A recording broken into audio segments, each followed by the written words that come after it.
ঝাড়গ্রামের মানিকপাড়ায় ভুয়ো নথি দিয়ে জমি দখলের চেষ্টা, মৃত মালিকদের নামেও ভুয়ো দলিল। এক প্রমোটারের বিরুদ্ধে চাঞ্চল্যকর অভিযোগ, তিনি মুখ খুলতে নারাজ। জেলা শাসক জানিয়েছেন তদন্ত হবে। ঝাড়গ্রামের মানিকপাড়া, এখানকার আমদিয়া গ্রামে রয়েছে প্রায় 100 বিঘা চাষের জমি। অভিযোগ, বহিরাগত এক প্রমোটার ভুয়ো নথি তৈরি করে এই জমি দখল করার চেষ্টা করছেন। এর জন্য জমিতে ছোট ছোট খুঁটি পোঁতা হয়েছে।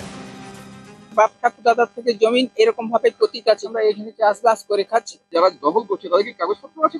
তাদের ভুয়া কাগজে যে আপনার যে কাগজ বলছেন না কাগজ তারা কোর্টে দাখিল করেছিল, তাদের কাগজ কোনো মঞ্জুর করে না। স্থানীয়দের দাবি, বছরের পর বছর এই জমিতে তাঁরা চাষ করছেন। জমির উপর দিয়ে সরকারি সেচ নালাও গিয়েছে। স্থানীয়দের দাবি, এই জমির মালিকানা অনেকের হাতে। তারা গ্রামের বাইরে থাকেন, কেউ বহু বছর আগে মারা গিয়েছেন। অভিযোগ, তাঁদের নামেও ভুয়ো নথি বের করেছেন খড়গপুরের প্রমোটার সুপ্রভাত সামন্ত। নকল দলিলও তৈরি করেছেন। ভুয়ো নথি দেখিয়ে জমি দখল করে সেটা বিক্রির চেষ্টা করছেন। ওরা ডিমার্কেশন করে কোনো মতেই দেখাতে পারবে না যে জায়গা নিয়েছে। সব লোক মরে গেছে, সে মরা লোকের ওরা দলিল করেছে, দলিল করে বিএলআরকে ঘুষ দিয়ে ওরা করেছে, পর্চা করেছে। আমরা বলছি ওদের ডেথ সার্টিফিকেট পেশ করুন। এ নিয়ে প্রমোটারকে ফোন করা হয়, কিন্তু তিনি মুখ খুলতে চাননি। এই অভিযোগটা পেয়েছি, তদন্ত করা আছে।